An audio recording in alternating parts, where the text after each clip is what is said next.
Oi pessoal, vamos continuar então nosso assunto de hidrodinâmica. A gente vem falando desde a aula passada a respeito dos fluidos em movimento, então situações que não são mais hidrostáticas. A gente falou também da equação da continuidade, que é a lei de Castelli, ou seja, como que a mudança na área, né, da tubulação, um aumento ou uma diminuição, vai acabar impactando na velocidade do escoamento. Na aula de hoje a gente vai falar da equação de Bernoulli, que é uma das equações mais importantes para o escoamento dos fluidos, e depois a gente vai fazer vários exemplos, porque vocês têm que dominar bem essa equação, tá? Ela é meio chatinha de a gente começar a entender de fato as aplicações dela e começar a ter segurança para aplicar essa equação. Então, a gente vai ver vários exemplos aí no final da aula. Bom, gente, basicamente a ideia da equação de Bernoulli é aplicar conservação de energia para o escoamento do fluido. Então, lembra que a equação de Castelli, a lei de Castelli, ela vem de conservação de massa, ou seja, conservação do volume, da quantidade de fluido que eu tenho ali. A equação de Bernoulli, ela vem da conservação de energia, que é outra conservação muito importante em física. Então vamos lembrar para um sistema mecânico, que não tem nada a ver com um fluido aqui, se eu tiver um carrinho com uma velocidade aqui em cima, ele vai descer a montanha, subir e vai passar com outra velocidade aqui. Se eu aplicar conservação de energia mecânica para o carrinho, energia cinética mais potencial em A é igual a energia cinética mais potencial em B, se não tiver atrito, resistência do ar, etc. Então a gente tinha uma equação que podia ser obtida a partir de um sistema mecânico, que era o MGH, ou seja, relacionado à energia potencial gravitacional, e energia cinética, mv² sobre 2 em A, tem que ser igual à soma da energia potencial em B com a energia cinética lá em B, sem atrito e resistência do ar. Então, essa equação vinha da conservação de energia mecânica para um sistema mecânico, como um carrinho aqui caminhando pela montanha. A equação de Bernoulli, ela se aplica para um fluido, que também pode ter, inclusive, mudança de altura. Então, ele vem escoando aqui por uma tubulação de raio maior, por exemplo, vai lá, sobe numa tubulação de raio menor, parte 1, parte 2, ponto 1, ponto 2, da mesma forma que aqui, né? Ponto A, ponto B, eu escolho quaisquer dois pontos, pessoal, do escoamento do fluido. Então ele passa aqui com uma velocidade 1, vai estar lá em cima com uma velocidade 2, porque estrangulou, né? Então, como a gente viu na aula passada. Então eu posso aplicar uma equação de conservação de energia para esse caso e chegar nessa equação aqui, que a gente já vai ver os termos, tá? Mas mais ou menos, ó, aparece um μGH que tem a ver com esse MGH, aparece um μv² sobre 2 que tem a ver com esse mb² sobre 2, só que ainda tem as pressões, né, nos pontos 1 e 2 que eu estou considerando. Então, basicamente, pessoal, só estou tentando mostrar para vocês que a equação de Bernoulli, ela vem de conservação de energia para o escoamento do fluido. Tá? Eu não estou demonstrando, se você quiser ver a demonstração, pode ir no Fundamentos de Física, do Halliday, o volume 2, 10ª edição, você vai lá na seção 14.7, você vai ver a demonstração bonitinho. Não me interessa demonstrar isso aqui, me interessa muito mais depois mostrar exemplos de como que a gente usa, mas eu acho legal discutir um pouco de, pelo menos, você começar a ver algumas semelhanças, tá? Então ela vem de conservação de energia para o escoamento do fluido. Tá? Então um termo cinético, um termo relacionado à altura e às pressões, é mais ou menos isso que ela vai relacionar para dois pontos quaisquer, repito, do escoamento do fluido. Tá? Então, P são as pressões exercidas em Pascal, P1 e P2, aqui nos pontos 1 e 2. Mi, a massa específica, densidade do fluido em quilograma por metro cúbico. V são as velocidades dos escoamentos. H são as alturas dos centros das tubulações em relação a uma referência que você tem que escolher, tá, gente? Então, se a questão não passar nenhuma referência, você vai ter que traçar uma horizontal de referência, que aqui eu botei aqui embaixo, por exemplo, tá bom? E aí as alturas são sempre dos centros das tubulações. E o G é a aceleração da gravidade. Então, ó, as pressões aqui são as pressões exercidas pelo fluido, as pressões nos dois pontos que eu estou analisando, P1 e P2, Mi, a massa específica, V são as velocidades, né, dos escoamentos aqui, V1 e V2, e os Hs, então você sempre considera, ó, uma referência e pega o H do centro, tá, gente, das tubulações, repito, em relação a uma referência que você escolhe, a menos que a questão tenha exigido, né, considere a referência dada na figura. Bom, Aí você considera aquela que ele deu, tá bom? E o G é a aceleração da gravidade. Então, a lógica, pessoal, guarde bem isso. A lógica da aplicação da equação de Bernoulli é considerar sempre uma comparação de dois pontos. Não precisam ser dois pontos que estejam em horizontais diferentes. Por exemplo, eu poderia considerar um ponto aqui e um ponto logo na frente. Eu poderia fazer essa consideração, tá? Então, você sempre vai comparar dois pontos. E aí, essa soma aqui para um dos pontos tem que ser igual a essa soma aqui para outro ponto. Conservação da energia aplicada no fluido. Tá bom?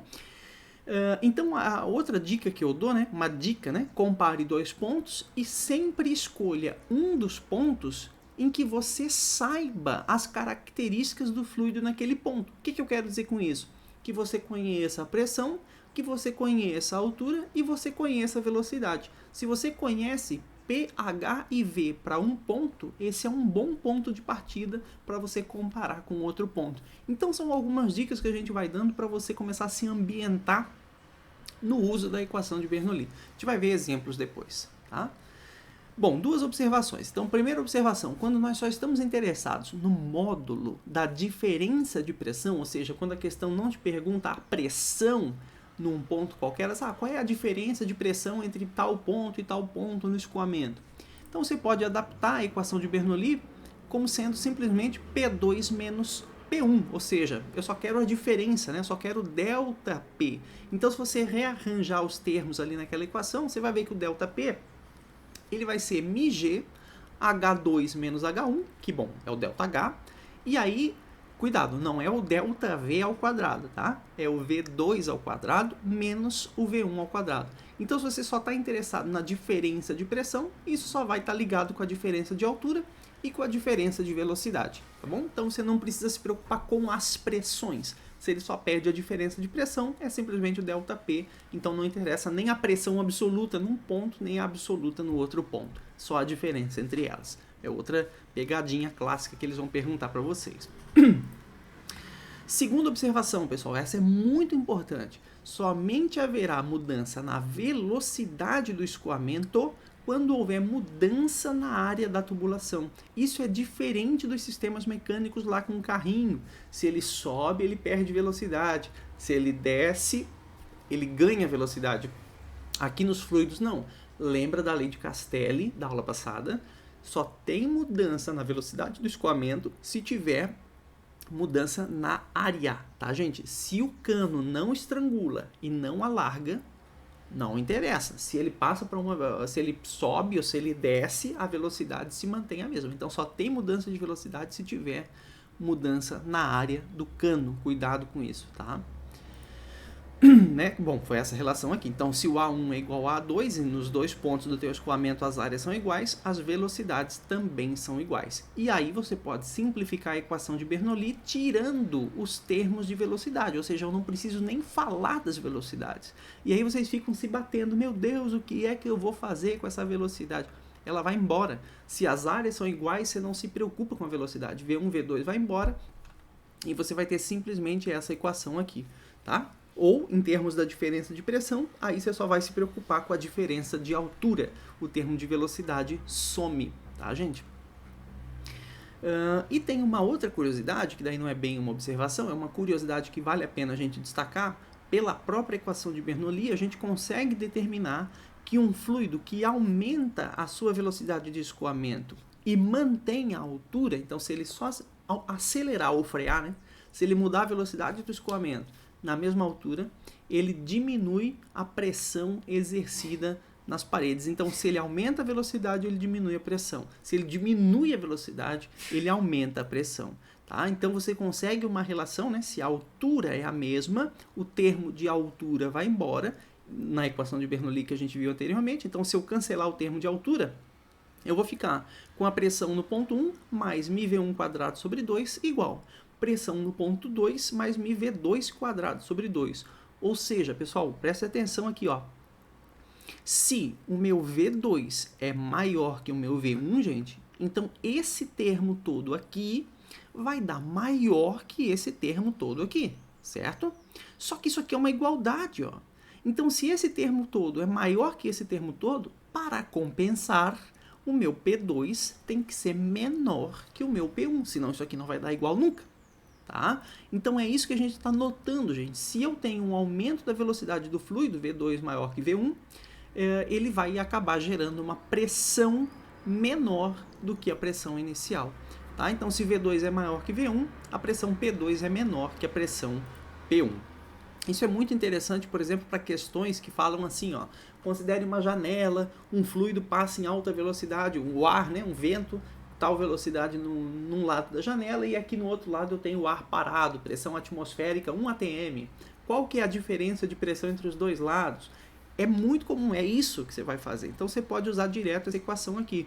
Ou seja, comparando o ar calmo com velocidade zero, né? Então V1 zero, pressão P1 seria pressão atmosférica normal, 1 vezes 10 a 5 Pascal no sistema internacional, né? Então você teria pressão P1, velocidade V1, e aí você vai ter a pressão aqui exercida pelo ar quando ele passa com uma velocidade do vento que a questão vai te dar. Então essa é uma aplicação interessante, né, para saber a diferença de pressão num telhado ou nos dois lados de uma janela. Então você pode acabar considerando essa ideia. Se o fluido aumenta de velocidade, ele diminui a pressão exercida. E é muito interessante ainda a gente saber que existem maneiras experimentais de a gente visualizar esse processo.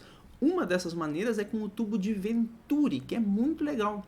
Então ele pega aqui, ó, vamos entender, ele passa aqui um gás, nesse caso aqui pode ser o ar ou qualquer outro gás, e ele estrangula esse ar, tá? Estrangula esse gás. Então aqui eu tenho uma região de baixa velocidade, porque o cano é maior, e aqui eu tenho uma região de alta velocidade, onde o cano estrangulou.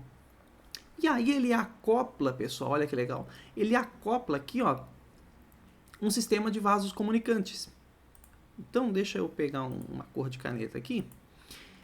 Ele acopla um vaso comunicante e, só para a gente ver como isso realmente funciona, nas aulas passadas, não lembro exatamente quantas aulas atrás foi, a gente viu a questão dos vasos comunicantes e que a análise desses vasos é feita a partir de uma horizontal de referência quando diferencia os dois lados. Então, a gente pode passar uma referência aqui embaixo, ó, onde diferencia, que eu vou ter só gás, e aqui eu vou ter gás mais a coluninha de líquido, tá? Então, se essa aqui é a minha referência, vamos tentar escrever aqui, para o vaso comunicante, se é a minha referência para o vaso comunicante, o que vai acontecer?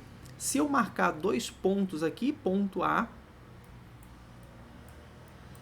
e aqui ponto B, como a gente já fazia, né, pessoal? Ponto A e ponto B, como a gente já fazia na análise dos vasos comunicantes, o que isso está mostrando, gente? Vamos lá, ó. Se a minha pressão em A é igual à pressão em B nos vasos comunicantes, né, porque está no mesmo líquido, em repouso ali, é o líquidozinho vermelho, em repouso dentro do vaso comunicante, PA igual a PB. Mas quem é que exerce pressão em cima do ponto A? Olha aqui o vaso comunicante onde ele está ligado, ó. Ele está ligado aqui nessa região. Tá? Então ele vai estar submetido aqui a uma pressão P1 do fluido que passa aqui nessa região. Tá? O meu ponto B ele está sujeito a quê? A pressão P2 dessa região. Então aqui, ó, vamos lá desenhar. Ele vai ter uma pressão P2, tá? Vamos lá, P2, uma pressão P2 do ar nessa região, mais, pessoal, a pressão da coluninha de líquido, mais μGH. Então, a pressão P1 tem que ser igual à pressão P2 mais μGH. Por que eu estou fazendo tudo isso? Para convencê-los de que a pressão que o ar exerce aqui nessa região é menor que a pressão que o ar exerce nessa região. Lógico, porque a pressão em B, né, é a pressão que o ar exerce aqui, mais a coluninha de líquido. E a pressão que o ar exerce aqui, mais a coluninha de líquido, é igual à pressão que o ar exerce aqui. Bom, lógico, então a pressão que o ar exerce aqui tem que ser menor que a pressão que o ar exerce aqui. Isso faz sentido, tá, gente? Então, ó, aumentou a velocidade daqui para cá, diminuiu a pressão que o gás está exercendo. Tá? Então, isso é muito interessante. Isso aqui se chama tubo de Venturi. Tá? E a gente consegue visualizar, então, essa diferença de pressão. E se for um líquido, tá, gente? É a mesma análise, só que se for um líquido, aí eu não posso fazer um vaso comunicante aqui por baixo, daí vai ter vai vazar líquido aqui para baixo, né? Então, em geral, o tubo de Venturi para líquido, ele é um caninho que a gente deixa subir líquido que está escoando aqui por dentro da tubulação. Então, ó, no estrangulamento, o líquido consegue subir menos do que fora do estrangulamento. Isso significa que no estrangulamento ele está exercendo uma pressão menor do que fora do estrangulamento. Então, aumenta a velocidade, diminui a pressão. Tá? Menor velocidade, maior a pressão. Então, esses aí são tubos de Venturi para gases e para líquidos que ajudam a gente a ver essa relação velocidade-pressão que é importantíssima no escoamento, tá bom? Então, uma aplicação aí interessante dessa relação entre velocidade e pressão é aquilo que hoje revolucionou a nossa forma de se movimentar, principalmente a distâncias muito grandes. Hoje a gente vai de um continente para outro em algumas horas, né? Isso é incrível. E quem revolucionou, quem proporcionou essa revolução foram os aviões. Então, o que faz com que o avião voe, como eu já falei várias vezes, não é a força de empuxo do ar, mas sim uma situação hidrodinâmica com a asa. Então, à medida que a asa passa pelo ar, isso gera uma força de sustentação que a gente vai entender agora como uma aplicação curiosa aí dessa discussão de Bernoulli e hidrodinâmica de uma maneira geral. Perfil da asa, pessoal, olha aqui, ó. Olha o perfil da asa. Isso aqui é uma foto de perfil, né, da asa do avião. A gente vê que ela tem essa estrutura abaulada e ela é mais abaulada em geral por cima do que por baixo. Em geral, tá? Existem diferentes perfis de asa. Aqui também, ó, tá? Um outro avião tem um perfil de asa mais abaulado por cima e menos por baixo. E mesmo os aviões grandes, tá? Eles também têm esses perfis de asa. Se a gente pudesse fazer uma fatia da asa e analisar, a gente veria que teria esse perfil mais abaulado em cima e mais côncavo aí por baixo, tá? Então esses perfis de asa valem para os aviões. Mas assim, gente, repito, tem vários perfis diferentes aí de asa. Esse é um dos perfis possíveis. E aí, então, como que a coisa funciona? A gente tem o fluxo de ar aqui, à medida que a asa, na verdade, é a asa que vai para frente, né? Então, a gente chama de vento relativo, na realidade. Pode considerar a asa parada e o ar em movimento contra a asa. É uma questão de referencial, de mecânica básica. Então, eu considero a asa parada e o ar passando aqui em volta dela. O que vai acontecer? Aqui em cima, pessoal, à medida que o ar é desviado aqui por esse perfil mais abaulado, ó, ele tende a fazer essa curva acompanhando a asa. Mas segura um momento. Se a gente sabe que um gás é feito de um monte de moléculas, né? No caso do ar, hidrogênio, oxigênio, nitrogênio e por aí vai. Então, essas moléculas, à medida que elas passam por cima da asa, veja, por inércia, que é a primeira lei de Newton, a gente sabe que os objetos eles não tendem a fazer curva, eles tendem a andar em linha reta, tá? Então, quando eles chegam aqui na frente, eles são desviados para cima, porque eles colidem com a asa, então eles são desviados para cima, só que depois não tem nada que faça com que eles colidam para descer. Então, a tendência natural das moléculas que chegam aqui é seguir em linha reta. Tá? Elas tendem a seguir em linha reta, mas elas não conseguem, porque tem ar em cima também, né? Tem um monte de fluido, elas não estão livres no vácuo para andar em linha reta. Então, consequentemente, elas acabam sim fazendo o perfil da asa, mas a tendência natural delas, por inércia, é manter o movimento em linha reta. Consequentemente, isso vai gerar uma diminuição da pressão exercida pelo fluido aqui em cima. Lógico que a tendência é sair em linha reta, então a minha tendência é descolar da asa. Se a minha tendência é descolar da asa aqui nesse ponto, isso é uma diminuição de pressão naquele ponto, tá bom? Então, é isso que gera a diminuição de pressão em cima da asa. Por outro lado, lá embaixo da asa, ó, quando o ar passa por baixo, ele vai ser desviado pela asa. Então ele colide aqui com a asa, ou seja, transfere força, e por ação e reação, se ele exerce uma força na asa, a asa exerce uma força nele, empurrando esse ar para baixo, acompanhando o perfil da asa. Então aqui embaixo a gente tem processo colisional mesmo, pancada mecânica, que acaba aumentando a pressão embaixo da asa em relação ao ar parado. E lá em cima a gente tem a tendência natural de inércia, que vai acabar diminuindo a pressão da asa. É isso que a gente tem que entender. Então esses dois efeitos combinados, ou seja, essas porradas aqui embaixo e a tendência de seguir em linha reta lá em cima, é que acabam gerando, ambos os processos, uma força para cima que sustenta o avião. Então um aumento de pressão embaixo e uma diminuição de pressão em cima. Esses dois efeitos juntos geram uma bela força de sustentação que faz o avião voar. Tá? Então, só deixo claro que a situação é um pouco mais complexa, porque existem diferentes perfis de asa, inclusive perfis simétricos, que colocaria em xeque aquilo que eu estou contando para vocês. Só que daí existem ainda outros truques, que é o próprio ângulo de ataque dessa asa, ou seja, o ângulo que ela vai fazer ali em relação ao vento relativo. Tá? Então, tudo isso aí vai mudando a própria aerodinâmica, vai mudando a própria interação da asa com o ar. Tá bom? Então é mais complicado que isso, tem ângulo de ataque, tem um monte de coisa, mas a lógica que eu quero que vocês entendam aqui, a lógica da coisa é essa, tá bom? Só para mostrar, ó, isso aqui é um perfil de asa, então, numa câmara de vento, num túnel de vento, com vários traços de fumaça para a gente visualizar o que acontece. E aqui embaixo, então, o aumento de pressão pelas colisões que desviam o ar para baixo. E aqui em cima, ó, por inércia, né, ele tenderia a continuar, mas tenderia a seguir em linha reta, então ele vai ter uma diminuição de pressão. E aqui já tem um pouco de turbulência, graças ao ângulo que a asa está fazendo aqui. Bom, só para mostrar se a equação de Bernoulli funciona, eu acho legal essa demonstração interessante. Se eu estou certo em convencê-los de que a pressão em cima da asa é menor que a pressão embaixo da asa, se eu estou certo em relação a isso, e se vocês entenderam a equação de Bernoulli, o que vocês esperam que aconteça com a velocidade do fluido em cima e embaixo da asa?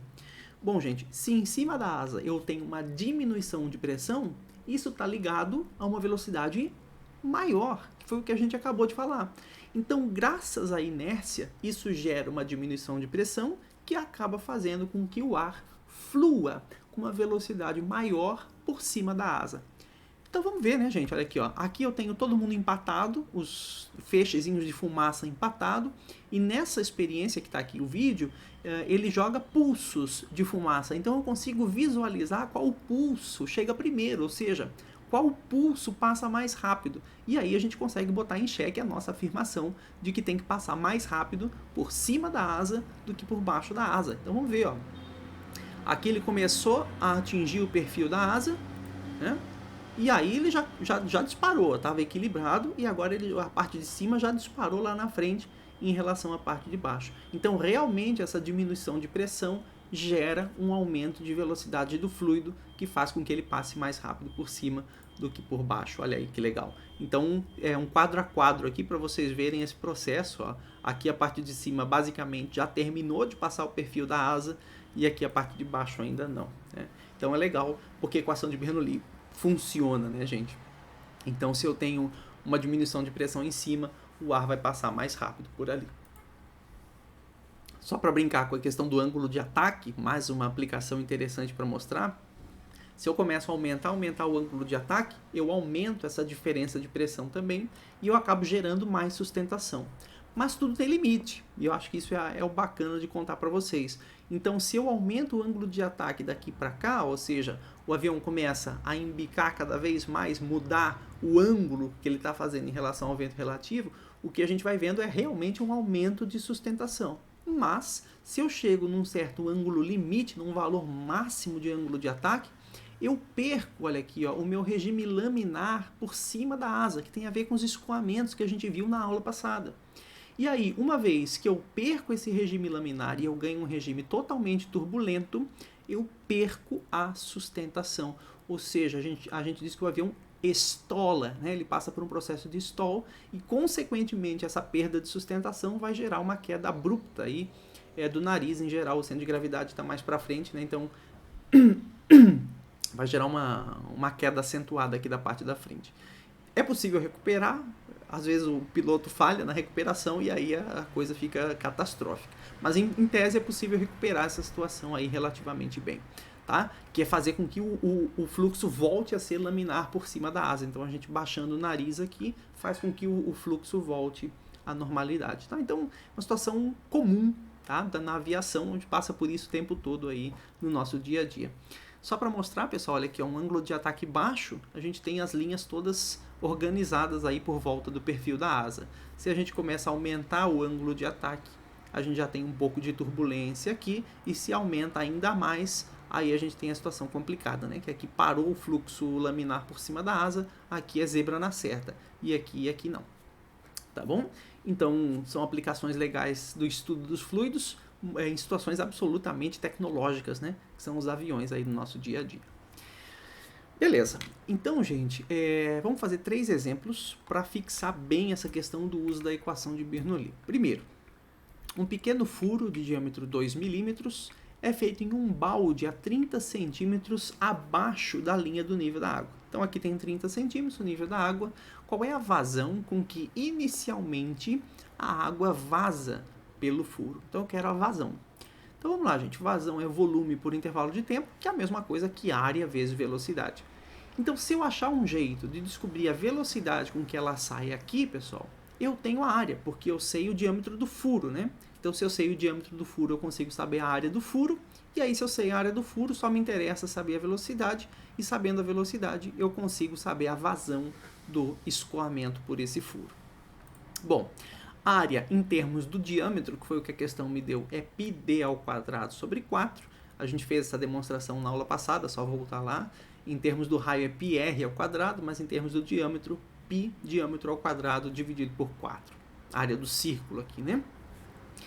E a velocidade, então, a gente vai tirar pela equação de Bernoulli. Então, você considera sempre 2 pontos. Lembra que eu falei no começo da aula, né? Considera 2 pontos. Um ponto em que a gente saiba todas as informações sobre ele e o outro ponto onde a gente quer saber alguma informação sobre ele. Então, eu vou considerar um ponto B aqui embaixo, que é onde eu quero saber a velocidade, e um ponto lá no alto do balde, no topo da água. Porque naquele ponto eu sei a pressão, que é a pressão atmosférica, que exerce ali. Eu sei a altura, basta eu passar uma referência aqui embaixo e eu sei a altura, que a questão me deu. Tá? Então eu sei a altura, sei a pressão e sei a velocidade. Pessoal, aqui é que vai uma dica importante, tá? E aí que tá, por isso que é importante a gente ver esses exemplos. Nesse caso, você vai dizer, puxa vida, a água do balde vai baixar. Então tem uma velocidade com que o fluido escoa ali em cima do balde. Tem. Mas cada vez que a gente estiver falando de nível de reservatório, velocidade ali do balde com que inicialmente desce, a gente considera essa velocidade praticamente zero. Tá? Então a gente não precisa levar em conta a velocidade com que ele está descendo aqui. Então aí, nesse caso, a gente considera que a gente conhece a velocidade, conhece a altura e conhece a pressão. Tá? Então vamos usando a equação de Bernoulli para comparar esses 2 pontos. Eu passo uma referência sempre. Nesse caso a questão não me deu a referência, então eu posso escolher essa referência. E aí eu vou escolher aqui embaixo no ponto B para que a altura de B seja zero. Então a estratégia é essa. Tá? E a altura de A seja o desnível aqui, que é 30 centímetros, que a questão já me deu. A pressão em A é pressão atmosférica. Pressão em B, pessoal, ó, como isso aqui está aberto para a atmosfera, também é pressão atmosférica. Então é outra dica legal que eu dou para vocês, né? Isso aqui é uma abertura do balde aberto para a atmosfera, então a pressão contrária que o efeito da saída do fluido é também P0. Tá? Então eu vou trocar esses termos todos aqui. P0, μgHA, velocidade em A 0, que foi a dica que eu dei para vocês. Pressão em B também é P0. μgHB, que é 0, que está na minha referência, e a velocidade em B é o que eu quero saber.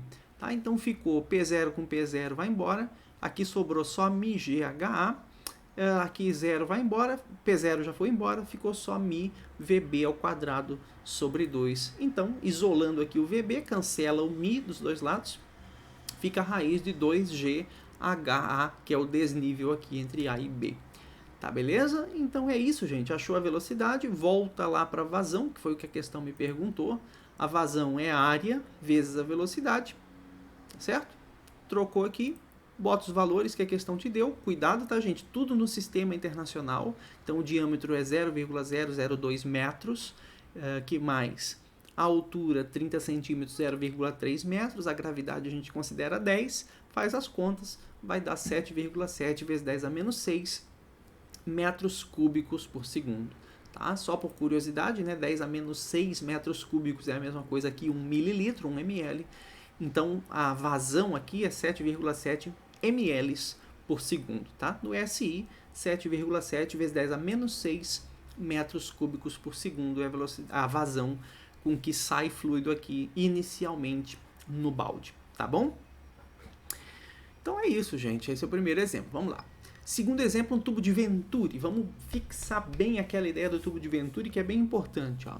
Então a figura mostra um tubo de Venturi de seção circular, ou seja, tem um círculo aqui, né? um cano circular, com o raio do estrangulamento sendo metade do raio inicial. Então esse raio aqui da tubulação nesse ponto é metade do raio da tubulação inicial, por onde flui o ar com uma velocidade inicial desconhecida. Determine a velocidade de entrada do ar, ou seja, eu quero a velocidade do ar aqui, sabendo que o desnível entre as superfícies do mercúrio vale 2 centímetros, que é esse desnível aqui no vaso comunicante. Então, exatamente a mesma ideia que a gente acabou de discutir. Tá? São dados a densidade do ar, a densidade do mercúrio aqui embaixo e a gravidade do local, que está aproximando por 10.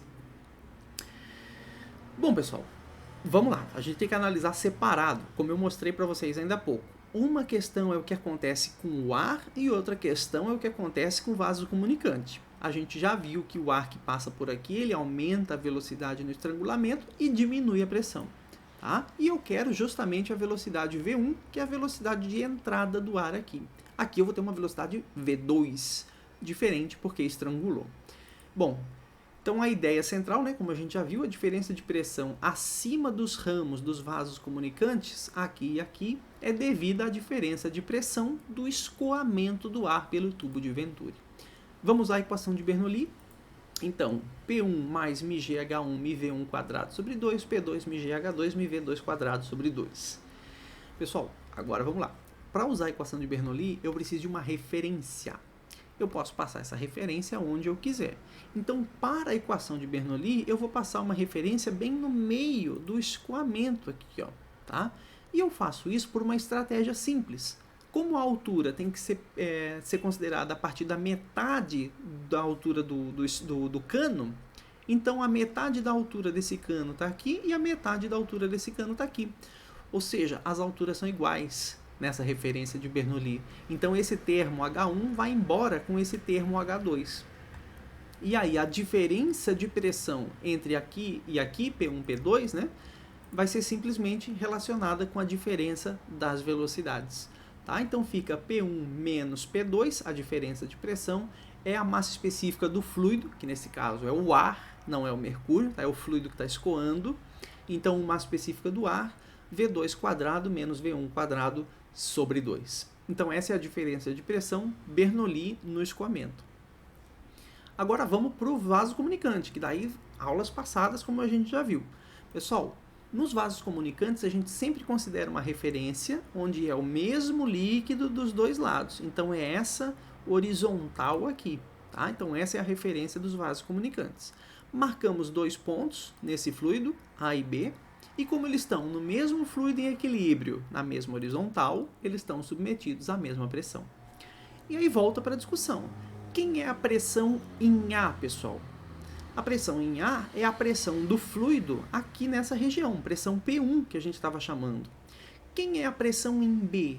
É a pressão do fluido nessa região, que é a pressão P2, mais a pressão dessa coluninha de mercúrio.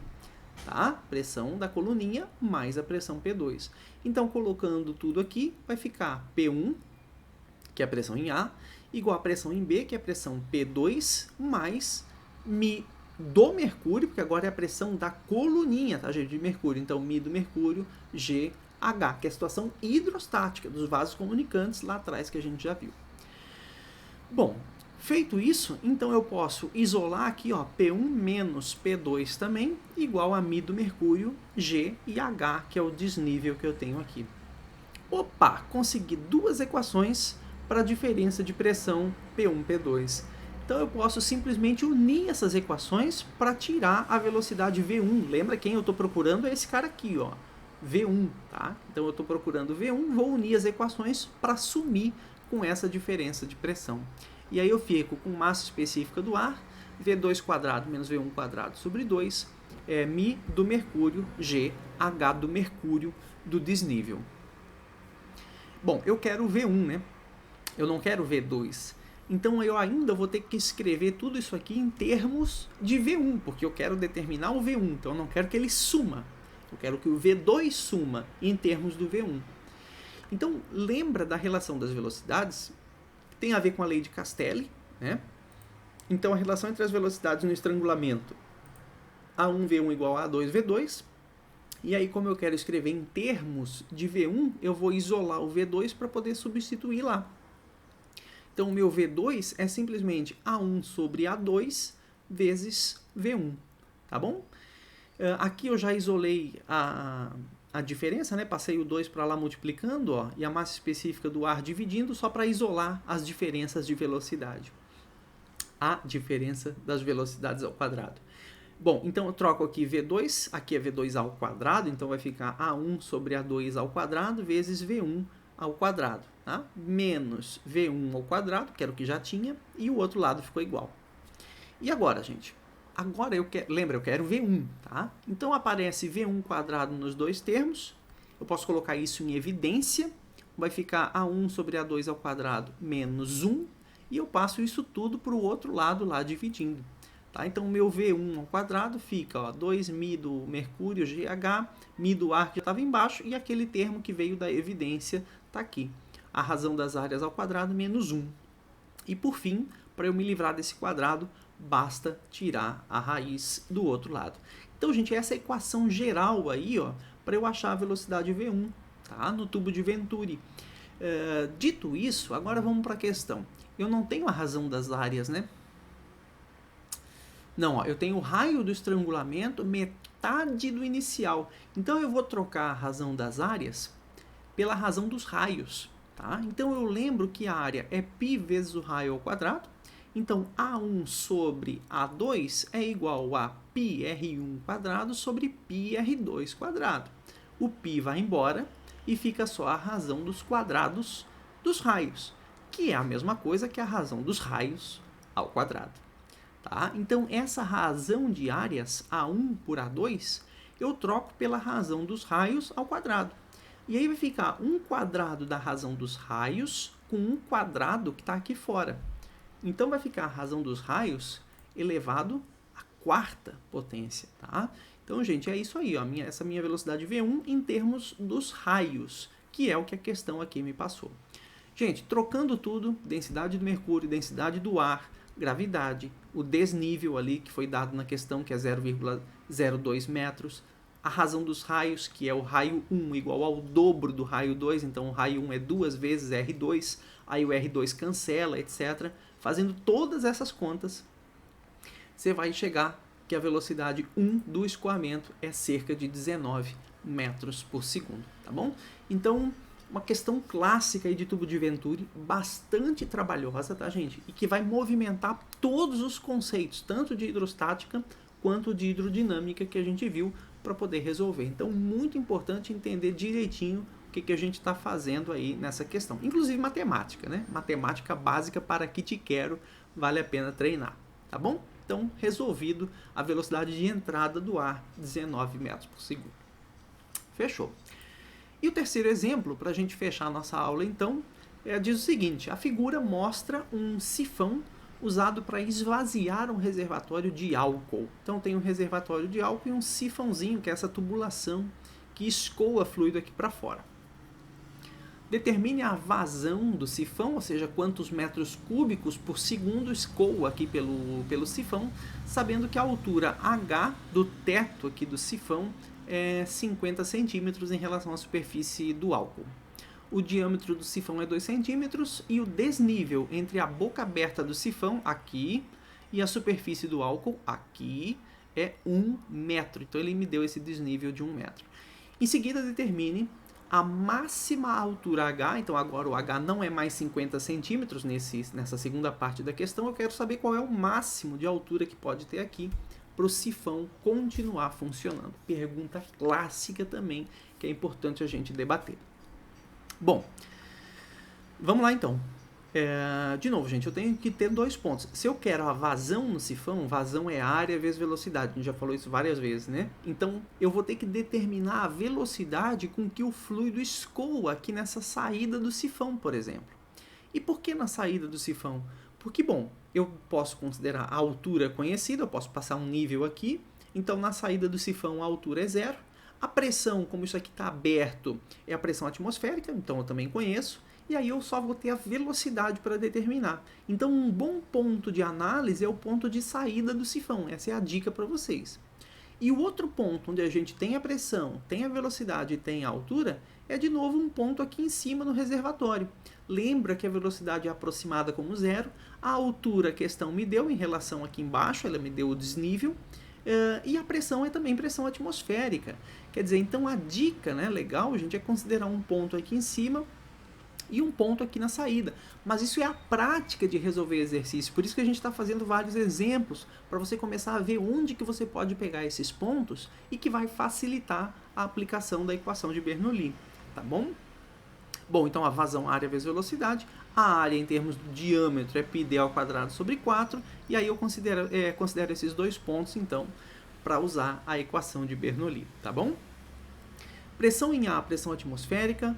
HA tem que ser dado em relação a uma referência, então eu posso, né, como eu não sou tolo nem nada, passar a referência aqui onde está o ponto B, e se eu faço isso, então a altura do ponto B vai ser 0, e a altura do ponto A aqui é o desnível que a questão me deu, que é 1 metro. Tá? Então eu tenho a pressão em A, tenho a altura em A, tenho a altura em B, tenho a velocidade em A e quero a velocidade em B. E as duas pressões, né, são pressões da atmosfera. P0 aqui e P0 aqui, porque está aberto para o ar. Bom, gente, o P0 vai embora.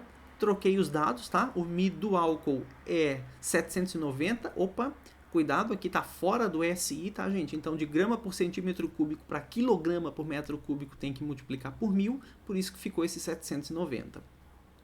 O G é 10, a altura do A é 1, a altura do B é 0 e a velocidade do B aqui é o que eu quero saber. Se você fizer tudo isso, vai achar a velocidade VB, volta lá em cima, calcula a área, calcula a vazão, você vai chegar em 1,4 vezes 10 a menos 3 metros cúbicos por segundo. Então essa é a vazão com que escoa líquido aqui pelo sifão, que escoa álcool nesse nosso exemplo, tá bom?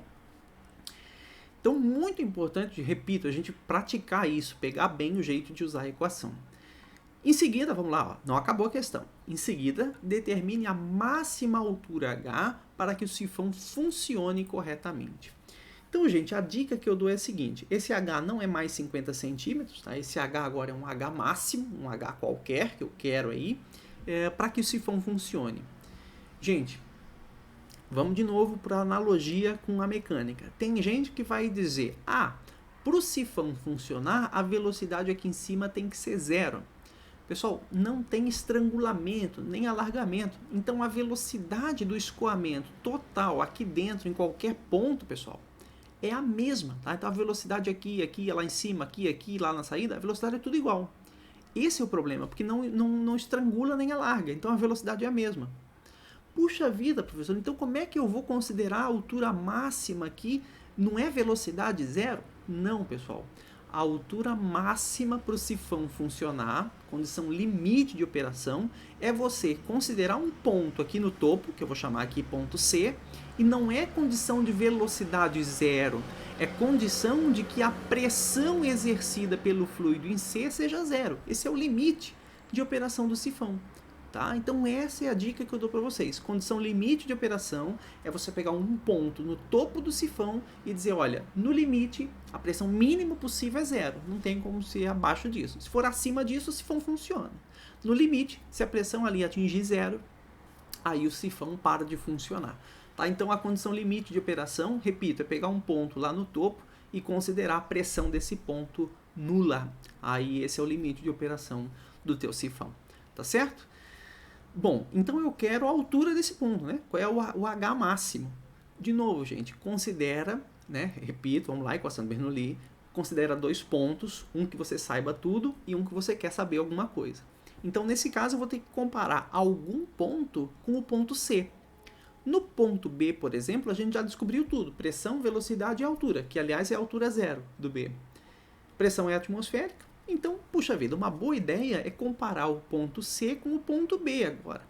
Então, se eu fizer isso, ó, a pressão em B mais μGHB mais μVB ao quadrado sobre 2 é igual à mesma soma lá para o ponto C. Tá certo? Então troca aqui as informações, ó, o PB é a pressão atmosférica, o HB está em cima da referência, é 0, vai embora. O VB eu já sei, que eu calculei na letra A, na primeira parte, então esse termo eu conheço, a velocidade em B, tá bom? Aqui, ó, a pressão em C, olha aqui a condição, ó. Então, como eu quero a condição limite, a pressão em C é 0, tá? A pressão em C é 0. O H do ponto C, pessoal, quem é, ó, em relação à referência, é 1 mais H máximo, que não é 0,5, tá, gente? Cuidado, hein? Aqui é uma pegadinha.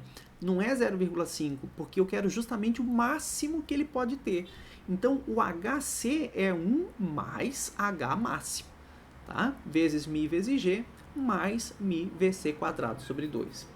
Pessoal, como não estrangula nem alarga, o meu VB é igual a VC e esse termo todo aqui vai embora. Tá? Então, se esse termo todo aqui vai embora, eu posso simplesmente trocar os valores. P0, 1 vezes 10 a 5 Pascal, o μ é 790 vezes 10 dá 7.900. Aqui eu faço a distributiva e você vai chegar nesse valor. Consequentemente, o teu H máximo vai ser 11,7 metros em relação à referência, tá, pessoal?